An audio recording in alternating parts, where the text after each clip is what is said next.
Well, when we bought it, it was called Evans Grocery. Okay. And we named it Hopeful Grocery. And everybody coming in the store didn't know who we were, and they were all locals. And they just started calling, call us the boys, because there's two of us. Mm-hmm. Say, you boys, what y'all doing today? So me and Jimmy, we decided we'd just change the name of it to the boys. For 60 years, people have come through these doors for groceries, supplies, and a friendly face. But somewhere along the way, this little country store became something more. How did a small store in Slapout, Alabama become the center of an entire community for 60 years?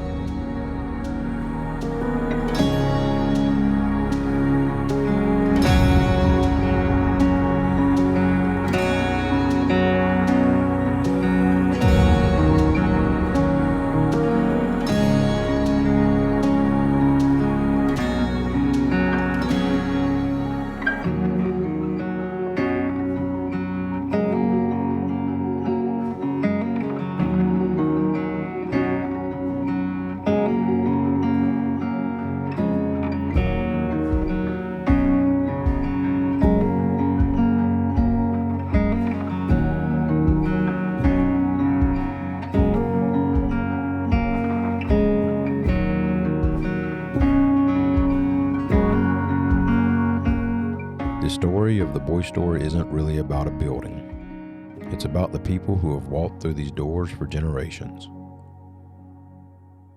Another thing that comes to mind for me is that the boy store has always kind of been the heart of the community. It was an area of focus. The old boy store didn't look anything like this nice building. It was several buildings that had been joined together through the years. So when you actually walked in the store, there were steps down and steps back up from the different levels of the different buildings. My whole career is due to them. They took a chance on me as a teenager and taught me so many things about business. Still got a lot to learn, but they taught me a lot about work ethic, and I appreciate that so much from them. In 1917, a man named Oscar Peoples arrived. A year later, he opened a small general store. It wasn't much by today's standards, but it quickly became a gathering place for people who called Hopeful home. According to local legend, when customers came looking for items he didn't have, Oscar would simply tell them, "I'm Slapout." Over time, the phrase became a nickname, and the nickname became a place. What began as Hopeful gradually became known throughout Alabama as Slapout. For generations, life revolved around the crossroads. People came to trade, to visit, to share news, to catch up on what's happening in the community. I remember when Jimmy Davis and Denson Holly bought this store from Duff Evans. And they built onto it, had a hardware store there and all this, into one store, plumbing. Okay, I was a 2007 graduate here, and I would work the summers. I would work a lot of summers down at the boy store. It was my first job that I had. And I worked under the direction of Miss Fran Hull and Gloria Johnson from time to time. So the boys store was always the center of the community as far as people coming and going. That was where you stopped to get your gas. That was where you stopped to get your snack. And so one of the things that I remember most fondly, in addition to working with her, was some of the people that you would get to know. You would have regulars that would come in. They would get the same thing every day. They would look for you. You would look for them. You'd talk. I had people ask me about, when I'd be gone at school, they'd ask me how school was going. They'd ask me, I was in the band at Troy, they'd ask me how that was going, where I got to travel to and different things. And just being a part of that as people were coming and going, we were a part of each other's lives without being a huge moment, just those little passing moments of people coming to get what they need. I mean, that was your place. And when people would walk in, Fran and Gloria both would know just about everybody who came in the door.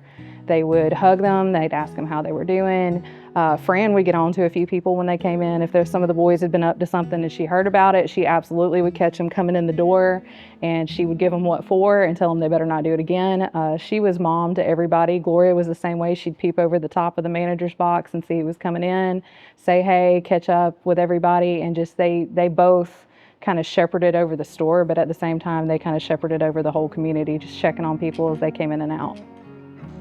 I remember moving up here when I was 13, 14 years old, and it was just the coolest store. But anything you wanted, they have. Most people don't realize is all the Hopeful Dixie Youth, all that was from his family.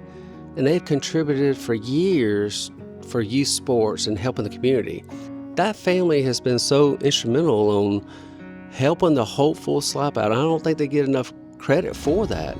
But Keith does a lot behind the scenes and helping people. It's a small town community that actually gives back. I decided I wanted to go to the boys' store and meet one of my friends and hang out with him at the boys' store parking lot and just chit-chat and catch up. Well, as I'm sitting there talking to my friend, this guy pulls up in this nice blue truck, and he gets out and he has on the military uniform. He had just got out of basic training, and he came over to talk to my friend. We talked for a while, we laughed, and then we kind of went our separate ways. A few days later, he reaches back out.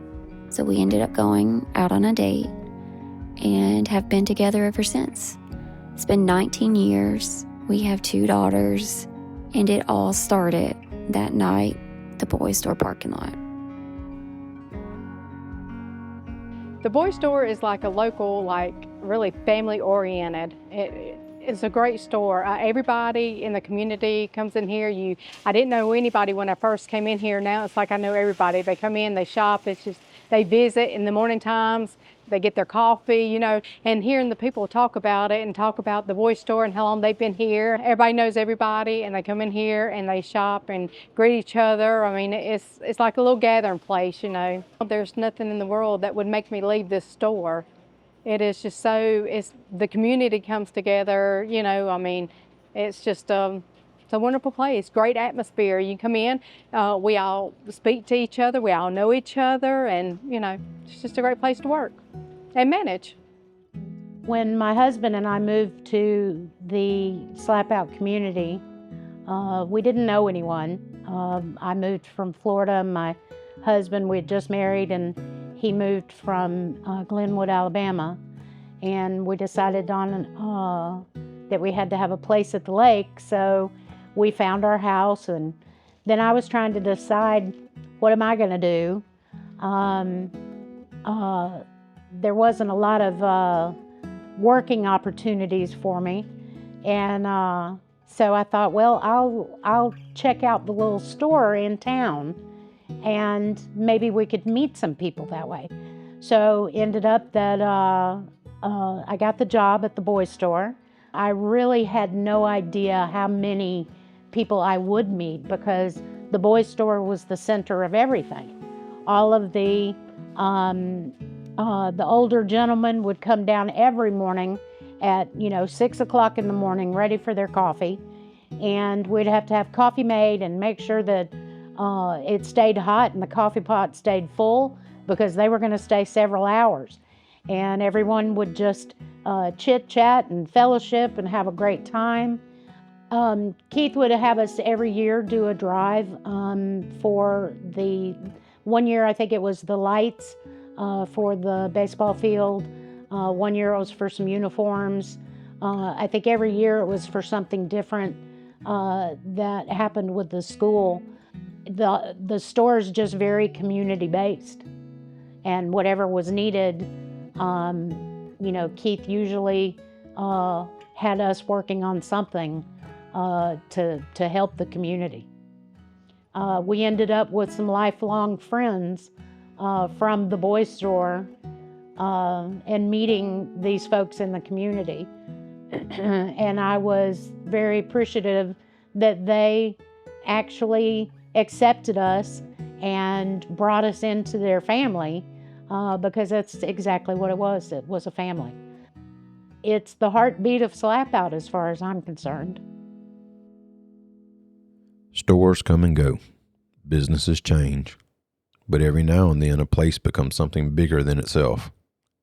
For 60 years, the boys' store has been more than a place to buy groceries. It's been a meeting place, a landmark, and part of the story of Slapout itself.